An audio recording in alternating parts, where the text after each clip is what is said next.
to TV Burp. White actor turns black on Casualty.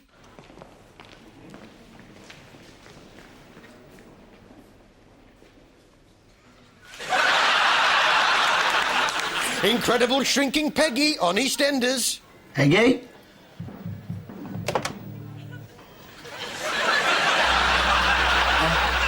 And things get saucy on Emma. Oh, what a delightful idea. I should like that best of all. I shall wear a large bonnet and put a pink ribbon on my basket. Don't go to any trouble on my account. Oh, that reminds me. I might just make a quick... What do you want? I wonder whether you wanted to go swimming, Tony. Today? Tomorrow morning. No, I can't. Or we could get a Mars bar out of the machine when we're finished.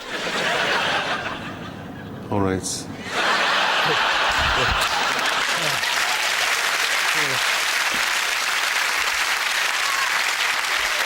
He does lengths, I do widths.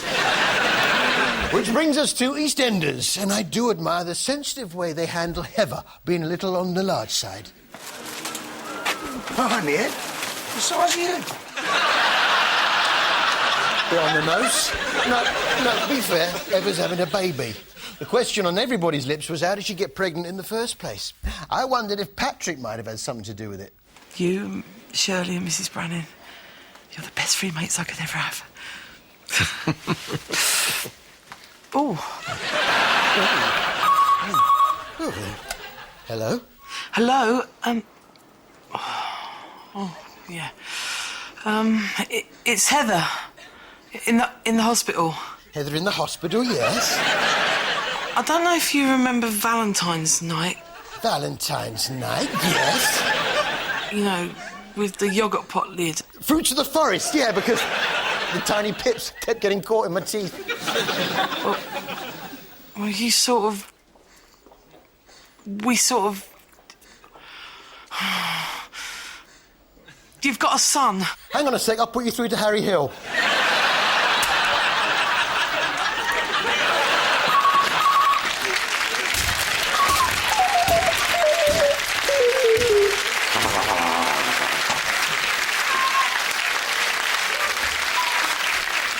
And so to the labour. I just wanted to stop. Well, let's see what's happening down there. Let's not. So on Friday, we finally found out just who the father of Heather's baby really is. So, Paddington at the seesaw.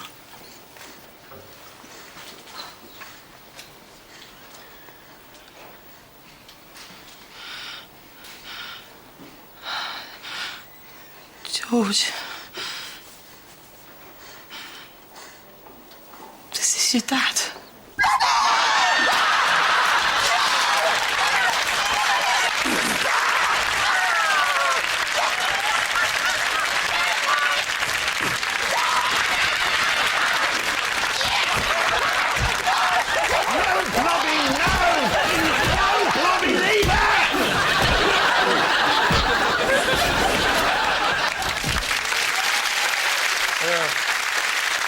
It's a match made in heaven. I must say, I did enjoy part 3 of that Gandhi documentary. What was it called? The Gandhi, that's right. Oh, thank you, yeah. I was fascinated to see an interview with his grandson who gave us an insight into how Gandhi would greet you. He was a great tease as far as his grandchildren were concerned. He teased us no end. And his way of greeting us was to give a great thump on the back. Yeah, he apparently... All right, Gandhi. Yeah. Hello.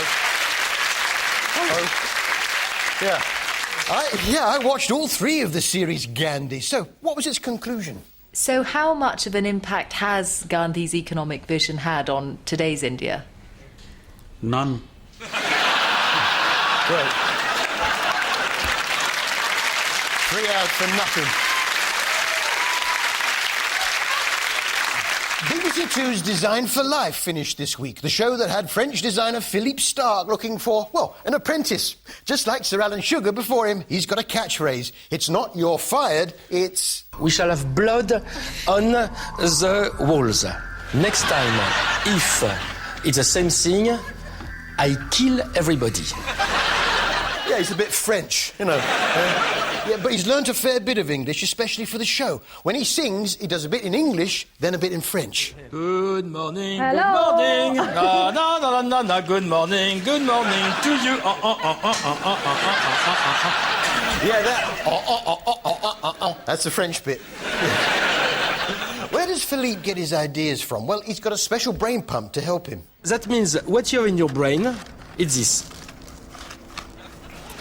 What's happened in Anna's brain, she worked in the street and said, how I can make a car like that? How I can make bread like that? Yeah! It's working, I can speak French. Chanson d'amour, faire Jacques, non, rien de rien. So the would-be designers had to come up with a new product, and it was the usual high caliber. It's quite a sort of fun, quirky idea that plays on a lot of people keep weapons in their bedroom, like I've got a hockey stick and things, but, you know, if you hear a noise in the night and you, like, sort of get your boyfriend to go and investigate, you'd be like, you know, they'll take something with them just, you know, to feel safe.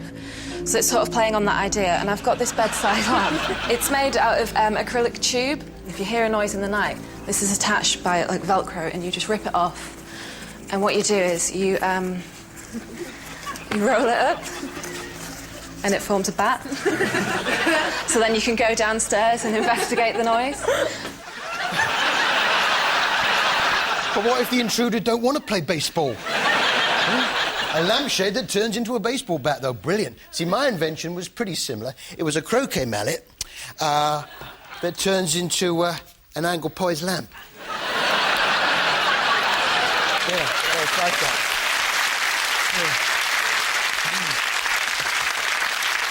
What's Jamie's best mate, Jimmy Doherty, been up to now he hasn't got that Darwin show? Well, he's got a new one, Jimmy's Food Factory, where he attempts to get to the bottom.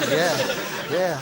I like the idea of a cow patch shampoo, but then there's always the cow wee rinse. Which is better? There's only one way to find out.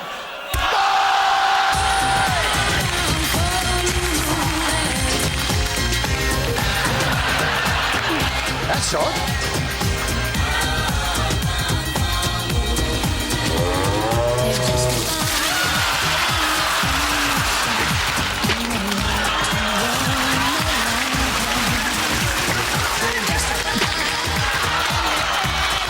See you after the break. Come on, cowie rinse.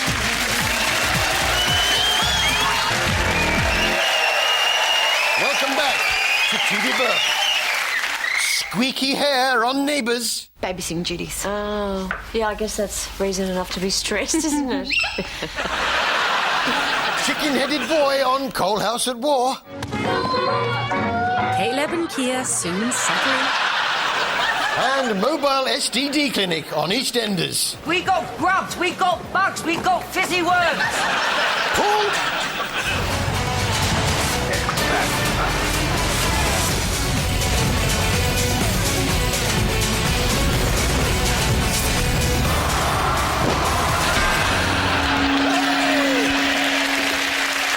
Bullseye! Yeah.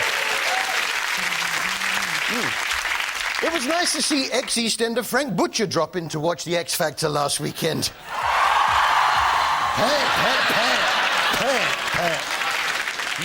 It seems to me that Dermot was a little bit confused what show he was presenting. The acts all have friends, family and supporters here in the audience tonight. But you can hear them for everyone, but particularly the 11 remaining housemates. It's time... Housemates? Wrong show, Dermot. You don't do that one anymore. You bailed out at the right time, didn't you? And before we do anything, we've got a product recall announcement. There's a batch of black TK Maxx trousers which haven't been properly sewn up down the sides. And if worn, may cause embarrassment, right? It was great to see Cheryl Cole launch her solo career on Sunday's X Factor. Stop! What you looking at?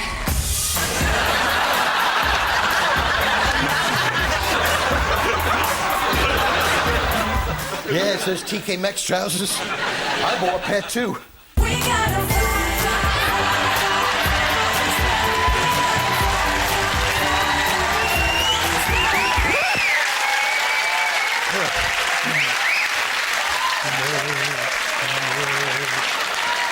Just made my day. But the big news was that we finally caught Simon singing. Simon sings. Back to the open arms of the love that's waiting there.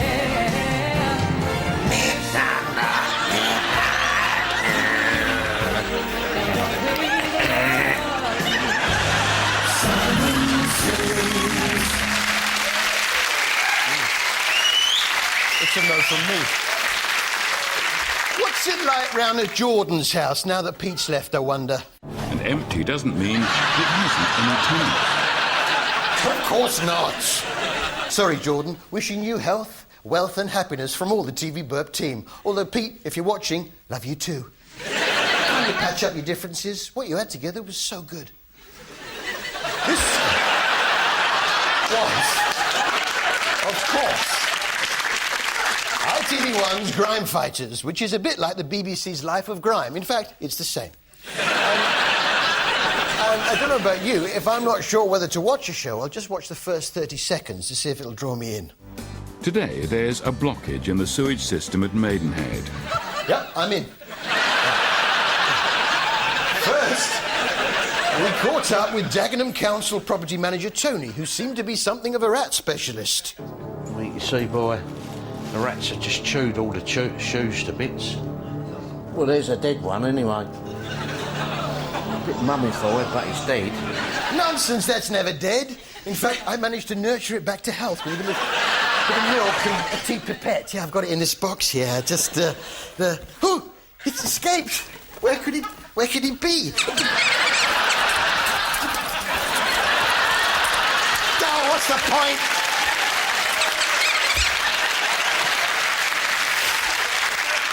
Yeah. Looks like I'll have to nurture it back to health all over again. Elsewhere in the house, I'm afraid the toilet was in a terrible state, which begged the question, what had happened to the owner? Probably a recluse. This person has just shut themselves away. Hey? Oh, shut themselves away. Yeah. I thought well, never mind. Actually, I've had a bit of a blockage in my sink. That's where the level is before the pumps start pumping away. Because the fat and everything else flows, this is the point where it sticks to. OK, Paul, let me know when you've fixed it. Restaurant in our living room now, where Peter and Duncan were planning a specially African-themed evening. So, let's have a look at the food. I found something in my food. I don't know what it is, but it's meant to be a vegetarian pancake, and it's kind of hard and... It's like a tooth. It looks like a tooth or some bone, but I'm not actually sure what it is. Put it under your pillow, and by morning time, you'll have paid for your dinner. So there was a tooth in your dinner. At least pudding was nice. Ice cream. I have no idea. What's that one? There's a really dark one there. Oh, that's gross. Just found several hairs in my dessert. Sort of quite dubious hairs as well. Well, let's not jump to any conclusions. Those hairs could have come from anywhere. A hair in their mangoes. Oh, it might be a bit of... wouldn't be a bit of coconut, would it? Oh, it could have been coconut, yeah. Which is why I always shave my coconuts before using my scoop. The food wasn't much cop. Let's see if they can salvage the night with the African-themed entertainment. Someone spray the Lord Kumbaya. Someone spray the Lord Kumbaya. Someone spray the Lord Kumbaya. Oh Lord Kumbaya. I'm afraid it's a no from me. A Across town in Bristol, Wayne and Tessa toil to present a restaurant in their living room, and they have an ingenious solution to their lack of tables. Fortunately, they do have permission to take the door. It's been discarded by a neighbour who's doing a bit of refurbishment. Who would think of making a table out of a door that's outside somebody's house on the street? It's mad. Yeah, it's a cool idea, that. Front door is a table. The beauty of it is, you've got a spy hole there, so you can see your feet. Oh, a letter. That's a rarity these days. Postmarked August. Up the workers, on your side. Which brings us to someone at the door. Someone scream, Lord, kumbaya. I had a hair in my ice cream, kumbaya.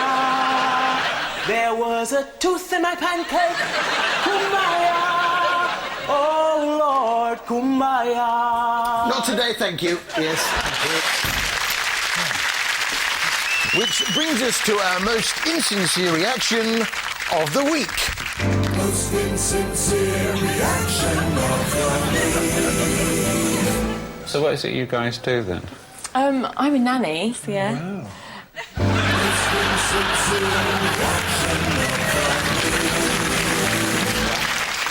of It was nice to see a lady playing a banjo horse on How to Look Good Naked this week. And I always think people do. If I don't like what I see. Yeah, the banjo horse. Never one to encourage gratuitous nudity. I'm really not sure about Gok's competition. I meet people of all different shapes and sizes who dislike their bodies, but I also meet those rare people who are confident with the skin they're in. And if the calendar girls can do it, so can you. Up and down the country, you're stripping off and piling on their body confidence. I want you to keep sending me the results. I bet you do. Cheeky monkey. Of course, we've got a competition. Not again! Yeah, it's Spot the Knitted character on one of the week's TV shows. So, where was he this week?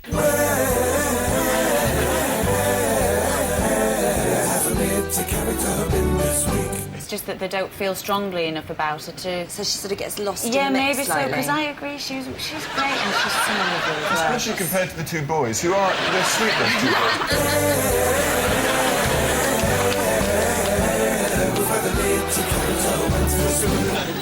If you spot the knitted character hidden in one of next week's TV shows, you could win a TV Burp book, DVD on your very own knitted character. Just go to itv.com/TV Burp by 5 p.m. on Wednesday and tell us where and when you saw him. And we'll pick a winner from all the correct entries. You must be 16 or over to enter.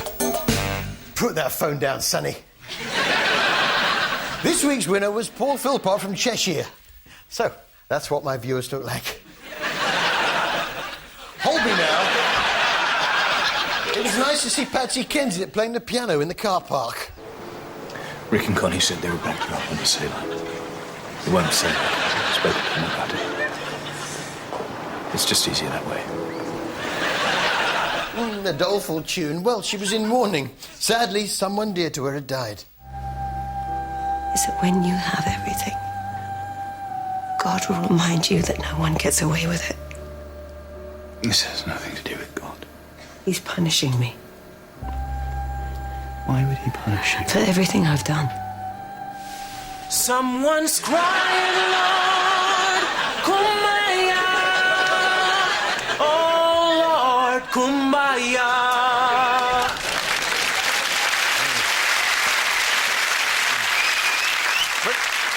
My favourite part of Holby this week was the robotic surgeon Anjita doing a barn dance. Now you all go do-si-do. And swing the one that you don't know. Swing her high and swing her low. And then you promenade. Yeah. So to finish the show for us, it's Anjita the robotic surgeon of Holby.